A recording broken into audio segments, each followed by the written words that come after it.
ಎಲ್ಲರಿಗೂ ನಮಸ್ಕಾರ. ಎಲ್ಲ ಹೇಗಿದ್ದೀರಾ? ನಮ್ಮ ದಿನನಿತ್ಯದ ಜೀವನದಲ್ಲಿ ಸಿಹಿಯನ್ನ ಬಹಳನೇ ಉಪಯೋಗಿಸ್ತೀವಿ. ಕಾಫಿಯಿಂದ ಹಿಡಿದು ಕೆಲವು ತಿಂಡಿಗಳು ಮಾಡಕ್ಕೆ ಸಿಹಿ ಬೇಕೇ ಬೇಕು. ಮನುಷ್ಯ ಒಂದು ತಿನ್ನೋ ಪದಾರ್ಥವನ್ನ ಸಿಹಿಯಾಗ್ಸಕ್ಕೆ ಕಂಡುಕೊಂಡಿರೋ 2 ವಸ್ತುಗಳು ಸಕ್ಕರೆ ಹಾಗೂ ಬೆಲ್ಲ. ಈ ವಸ್ತುಗಳು ತಯಾರಾಗೋದು ಕಬ್ಬಿಂದ. ಕಬ್ಬನ್ನ ಗದ್ದೆಗಳಲ್ಲಿ ಹಾಗೆ ಮನೆ ಹಿಂದೆ ಅಥವಾ ಮುಂದೆ ಇರೋ ಜಾಗಗಳಲ್ಲಿ ಬೆಳೆದಿರೋದನ್ನ ನೀವು ಸಹಜವಾಗಿ ನೋಡಿರ್ತೀರ. ಆದ್ರೆ ಕಬ್ಬನ್ನ 1.5 ಅಡಿಗೆ 2 ಅಡಿ ಟಬ್ಬಲ್ಲಿ ಬೆಳೆಸಿದ್ದೀವಿ. ಅದನ್ನ ಇಷ್ಟು ಚಿಕ್ಕ ಜಾಗದಲ್ಲಿ ಹೇಗೆ ಬೆಳೆದ್ವಿ? ಯಾವ ರೀತಿ ಕೇರ್ ತಗೊಂಡ್ವಿ? ಅನ್ನೋದನ್ನ ನಾನು ನಿಮ್ ಜೊತೆ ಶೇರ್ ಮಾಡ್ತೀನಿ. ಸೊ ವೆಲ್ಕಮ್ ಬ್ಯಾಕ್ ಟು ಅರಸಿ ಟೆರೆಸ್ ಗಾರ್ಡನ್. ಕಬ್ಬಿಗೆ ಒಂದು ಇತಿಹಾಸನೇ ಇದೆ.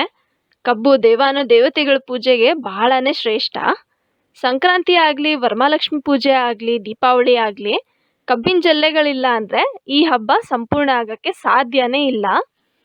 ಆನೆ ರೂಪ ಹೊತ್ತಿರೋ ಗಣಪನಿಗೂ ಈ ಕಬ್ಬಂದ್ರೆ ಬಹಳ ಪ್ರಿಯ. ಇಂಥ ಶ್ರೇಷ್ಠವಾದ ಬೆಳೆಯನ್ನ ನಮ್ಮ ಟೆರೆಸ್ ಗಾರ್ಡನ್ ಅಲ್ಲಿ ಬಹಳನೇ ಈಸಿಯಾಗಿ ಬೆಳೆಬಹುದು. ಮೊದಲಿಗೆ ಕಬ್ಬಿನ ದಿಂಡಿನ ಹತ್ರ ಈ ರೀತಿ ಮೊಳಕೆ ಬಂದಿರೋ ಜಾಗನ ನೋಡಿ 1 ಅಡಿಯಷ್ಟು ಉದ್ದ ಕಟ್ ಮಾಡಬೇಕು. ನಾವು ಹಾಕಿರೋ ಕಬ್ಬಿನ ಜಲ್ಲೆ ಲಾಸ್ಟ್ ಇಯರ್ ದೀಪಾವಳಿಯಲ್ಲಿ ತಂದ ಕಬ್ಬಿನ ದಿಂಡಿಂದ ಬೆಳೆದಿರೋದು. ಈ ಮೊಳಕೆ ಬಂದಿರೋ ದಿಂಡನ್ನ 4ರಿಂದ 5 ಇಂಚಷ್ಟು ಮಣ್ಣು ತೆಗೆದು ಅದರಲ್ಲಿಟ್ಟು ಅದ್ರ ಮೇಲೆ ಮಣ್ಣು ಮುಚ್ಚಿ ನೀರು ಹಾಕಬೇಕು. 10ರಿಂದ 15 ದಿನದ ನಂತರ ಗಿಡ ಚಿಗುರೊಡೆಯುತ್ತೆ. ಗಿಡ ಬೆಳೆದ ಹಾಗೆ ಅದ್ರ ಸುತ್ತ ಒಣಗಿರೋ ಗರಿಗಳನ್ನ ಗಿಡದಿಂದ ಬೇರ್ಪಡಿಸ್ಬೇಕು. ಈಗ ನಾವು ತೋರಿಸ್ತಾ ಇರೋ ಗಿಡ ಹಾಕಿ 10 ತಿಂಗಳಾಗಿದೆ. ಇದು 1.5ರಿಂದ 2 ವರ್ಷದ ನಂತರ ಸಂಪೂರ್ಣವಾಗಿ ಬೆಳೆದು ಹಾರ್ವೆಸ್ಟಿಂಗ್ಗೆ ರೆಡಿ ಆಗುತ್ತೆ. ಕಬ್ಬಿಗೆ ಹುಳು ಹುಪ್ಟೆ ಹೊಡೆಯೋದು ಬಹಳನೇ ಕಮ್ಮಿ. ನಾವು ನಮ್ಮ ಟೆರೆಸ್ ಗಾರ್ಡನ್ ಅಲ್ಲಿರೋ ಎಲ್ಲಾ ಗಿಡಗಳಿಗೂ ಹೇಗೆ ಫರ್ಟಿಲೈಸರ್ ಕೊಟ್ಟು ಪೆಸ್ಟಿಸೈಡ್ ಸ್ಪ್ರೇ ಮಾಡ್ತೀವೋ ಅದೇ ರೀತಿ ಈ ಗಿಡಕ್ಕೂ ಕೇರ್ ತಗೋತೀವಿ. ಎಕ್ಸ್ಟ್ರಾ ಕೇರಿಂಗ್ ಅವಶ್ಯಕತೆ ಏನಿಲ್ಲ.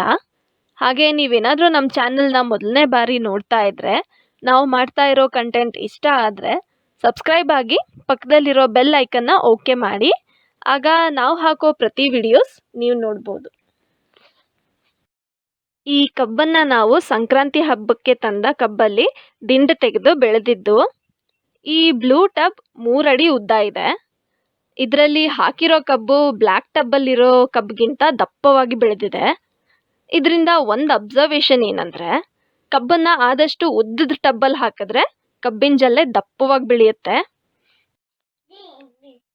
ಕಬ್ಬಿನ ಜಲ್ಲೆ ಬುಡದಲ್ಲಿ ಈ ರೀತಿ ಚಿಕ್ಕ ಚಿಕ್ಕ ಕಬ್ಬಿನ ಸಸಿ ಬೆಳೆಯಕ್ಕೆ ಸ್ಟಾರ್ಟ್ ಆಗುತ್ತೆ. ಅದನ್ನ ಯಾವುದೇ ಕಾರಣಕ್ಕೂ ಬೆಳೆಯಕ್ಕೆ ಬಿಡಬಾರ್ದು. ಯಾಕಂದ್ರೆ ಇನ್ ಕೇಸ್ ಅದನ್ನ ಬೆಳೆಯಕ್ಕೆ ಬಿಟ್ರೆ ಈಗ ಆಲ್ರೆಡಿ ಬೆಳೀತಾ ಇರೋ ಜಲ್ಲೆ ಅಲ್ಲಿಗೆ ಸ್ಟಾಪ್ ಆಗಿಬಿಡುತ್ತೆ, ಮತ್ತೆ ಅದು ಬೆಳೆಯಲ್ಲ. ಸೊ ಕಬ್ಬಿನ ಸುತ್ತ ಚಿಗುರು ಕಂಡ ತಕ್ಷಣ ಅದನ್ನ ಕತ್ತರಿಸ್ಬೇಕು. ಕಬ್ಬಿಂದ ಬಹಳನೇ ಪದಾರ್ಥಗಳನ್ನ ತಯಾರಿಸ್ತಾರೆ. ಬೆಲ್ಲ, ಸಕ್ಕರೆ, ಜ್ಯೂಸ್, ಸಿಹಿ ತಿಂಡಿ ಅಷ್ಟೇ ಅಲ್ಲದೆ ಕಬ್ಬಿಂದ ರಸ ತೆಗೆದ ನಂತರ ಉಳಿದಿರೋ ವೇಸ್ಟಿಂದ ಪೇಪರ್ ತಯಾರಿಸ್ತಾರೆ. ನಮ್ಮ ಊರಲ್ಲಿ ಆಲೆ ಮನೆಯಲ್ಲಿ ಕಬ್ಬಿಂದ ತಯಾರಿಸಿರೋ ಅಂತಹ ಬೆಲ್ಲ ತಂದಿದ್ವಿ. ಹಾಗೆ ನಾವು ಸಾಕಿರೋ ಅಂಥ ಹಸು ಕರು ಹಾಕಿ ಅದರ ಗಿಣ್ಣ ಹಾಲನ್ನು ತಂದಿದ್ವಿ. ಈ ಪದಾರ್ಥಗಳನ್ನು ಯೂಸ್ ಮಾಡಿಕೊಂಡು ಒಂದು ಸ್ವೀಟ್ ಮಾಡೋದನ್ನ ತೋರಿಸ್ತೀನಿ. 1 ಲೀಟರ್ ಗಿಣ್ಣ ಹಾಲು ಕಾಯಕ್ಕಿಟ್ಟು ಸ್ವಲ್ಪ ಹೊತ್ತಿಗೆ ಹಾಲು ಒಡೆದು ಮರಳಕ್ಕೆ ಸ್ಟಾರ್ಟ್ ಆಗುತ್ತೆ. ಆಗ 200 ಗ್ರಾಮ್ ಬೆಲ್ಲ ಹಾಕಿ ಅದು ಕರಗೋ ತನಕ ತಿರುಗಬೇಕು.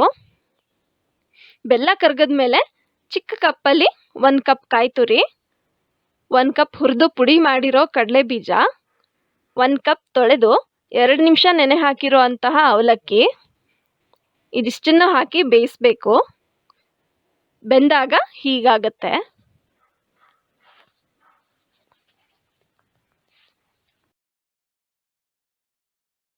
ಕಬ್ಬನ್ನ ಸೇವಿಸೋದ್ರಿಂದ ಹಲವಾರು ಹೆಲ್ತ್ ಬೆನಿಫಿಟ್ಸ್ ಇದೆ. ಡಿಹೈಡ್ರೇಷನ್ ತಡೆಗಟ್ಟಿ ಕಿಡ್ನಿ ಫಂಕ್ಷನಾಲಿಟೀಸ್ನ ಬ್ಯಾಲೆನ್ಸ್ ಮಾಡಿ ಕಿಡ್ನಿ ಸ್ಟೋನ್ಸನ್ನ ತಡೆಗಟ್ಟುತ್ತೆ. ಆಯುರ್ವೇದದಲ್ಲಿ ಕಬ್ಬಿನ ಹಾಲಿಂದ ಲಿವರ್ನ ಸ್ಟ್ರೆಂತ್ ಜಾಸ್ತಿ ಆಗಿಸುತ್ತೆ ಅಂತ ಸಾಬೀತಾಗಿದೆ. ಹಾಗೆ ಡಯಾಬಿಟಿಕ್ ಪೇಷಂಟ್ಗಳು ಇದನ್ನು ಸೇವಿಸೋದ್ರಿಂದ ಬ್ಲಡ್ ಗ್ಲೂಕೋಸ್ ಲೆವೆಲ್ ಹೆಚ್ಚಿನ ಪ್ರಮಾಣದಲ್ಲೇನೂ ಆಲ್ಟರ್ ಆಗಲ್ಲ. ಹಾಗಾಗಿ ಮಧುಮೇಹಿಗಳು ಡಾಕ್ಟರ್ನ ಕನ್ಸಲ್ಟ್ ಮಾಡಿ ಕಬ್ಬಿನ ಹಾಲನ್ನು ಸೇವಿಸ್ಬೋದು. ಕಬ್ಬನ್ನು ಜಗೆದು ತಿನ್ನೋದ್ರಿಂದ ಹಲ್ಲು ಗಟ್ಟಿಯಾಗಿ ಒಸಡಿನ ತೊಂದರೆಗಳು ಹೋಗಲಾಡಿಸುತ್ತೆ. ಬಾಯನ್ನು ಸ್ವಚ್ಛಪಡಿಸಿ ದುರ್ವಾಸನೆ ತೊಲಗಿಸುತ್ತೆ. ನಮ್ಮ ಈ ಎಲ್ಲ ಮಾಹಿತಿ ನಿಮಗೆ ಉಪಯುಕ್ತ ಅನಿಸಿದ್ರೆ ನಿಮ್ಮ ಫ್ರೆಂಡ್ಸ್ಗೆಲ್ಲ ಶೇರ್ ಮಾಡಿ. ಈ ವಿಡಿಯೋನ ಲೈಕ್ ಮಾಡಿ. ನಿಮ್ಮ ಮನೆಯಲ್ಲೂ ಸಹ ಕಬ್ಬನ್ನು ಬೆಳೆದಿದ್ರೆ ಅದರ ಅನುಭವಗಳನ್ನು ಕಮೆಂಟ್ ಮಾಡಿ. Support organic terrace garden. ವರ್ಷಕ್ಕೆ ಒಂದು ಬಾರಿಯಾದರೂ ಗಿಣ್ಣಾಲಿಂದ ತಯಾರಾದ ಯಾವುದೇ ಪದಾರ್ಥ ತಿಂದರೂ ಆರೋಗ್ಯಕ್ಕೆ ತುಂಬಾ ಒಳ್ಳೆಯದು. Thank you.